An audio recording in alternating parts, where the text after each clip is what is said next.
everyone, it's Shotzi for the Rough Cuts. I'm going to talk about another fantastic festival movie, and this is actually set to come out in limited release June the 6th, and that is Rigor Mortis. This is the directorial debut of Juno Mak.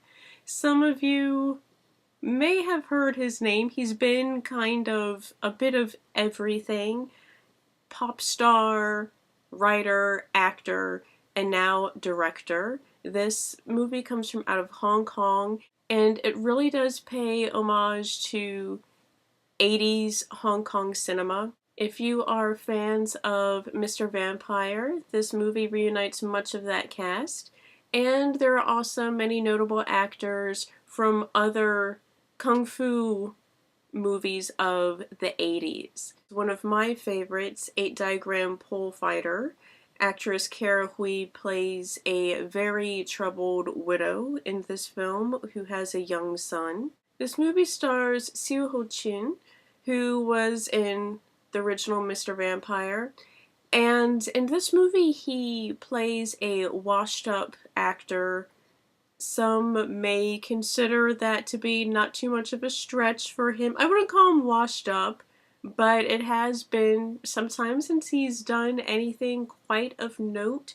Definitely not the heyday that he had experienced, but this is a really good movie to make a big splash in. He's really at the end of his rope, literally, in this, because he moves into a tenement, and tenement is kind to describe the building in which he moves.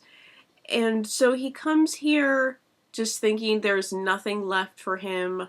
Life has sucked him dry, and this is the end of the line. So he goes and he tries to hang himself in his apartment. When he does this, just kind of everything hits the fan, because there was a murder-suicide that took place in his apartment prior to his moving in, and their spirits are brought up through this, and to save him, in runs in Uncle Yao, played by Anthony Chan, also from Mr. Vampire.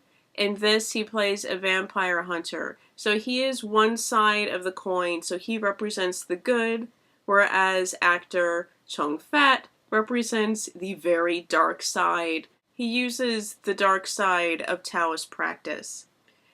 And so that just sets off a domino effect of a lot of darkness that takes place in this tenement, and how new relations have to take place in order to bring everything back into balance. Now in this film, it looks amazing. It's really stunning how everything is set up. The color palette is very, very dark and muted, yet still very sharp and vibrant at the same time, if that makes sense. A lot of blues and grays, but they're done really effectively. And there's a lot of just great use of light and shadow in this movie. While this movie is very aesthetically pleasing, it lacks a little bit of character development, mainly in Siu-Ho-Chin's character. You get a vague idea that something happened between he and his wife. He can no longer see his son, but you don't know if they're alive. You don't know if she left him, because at the end of this, you don't know how much time has passed, which makes me wonder what exactly this building was. I have some theories on that, but I don't want to say because I don't want to give away anything to the story. So there are a lot of loose ends in his storyline. It isn't really fleshed out. But you have a great performance by Hei-Jing, and she plays a woman whose husband is killed in a gruesome accident, and along with Gao, who is Chung Fac's character, she tries to bring her husband back using the dark arts, and when he is resurrected, he's a vampire.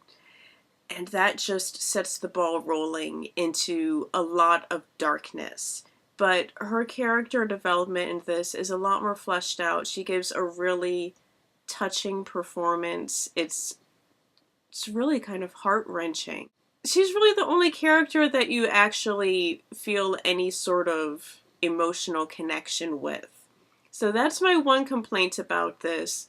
You don't really have much connection with any of the characters apart from her, but it looks great. There are several sequences in this that are just action-packed, and like the 80s Chinese vampire movies, you do have your hopping vampires in this. Or rather, hopping vampire, there's only one in this. And like when I say hopping vampire, I don't mean like how you'd imagine a guy who puts on a bunny suit and goes hopping around. It's done very stylistically, slow motion, with like the lighting effect and everything. It looks really cool. But 80s Chinese horror vampire films, that's what they're known for, the hopping vampires. And it's actually a tradition that goes way, way back. This is a good-looking movie. It is gruesome. It's very gruesome. If you're a fan of the older Chinese horror films, there's a lot of comedy that's mixed into that. You don't get that comedy in this. There's a lot of graphic gore.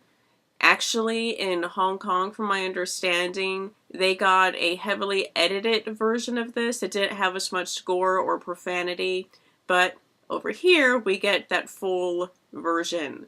And so it's very bloody, gory.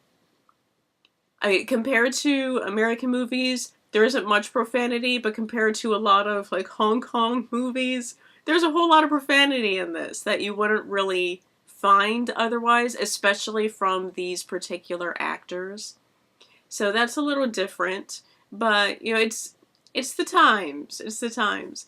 But check out this movie. It comes out June 6th in limited release. This is also already available on DVD through Hong Kong, and it should be available through Well Go USA in the very near future. I say definitely check it out. If you're a fan of any sort of horror or thriller, give this one a go. At Fantastic Fest, it did really well. I really enjoyed it. It's a good movie. Also, this is produced by Takashi Shimizu, who did The Grudge, so you can definitely see his hand in this. Check it out. Rigor Mortis. June 6th, limited release in theaters. And available through Well Go USA. I will see you all next time. Until then, goodbye.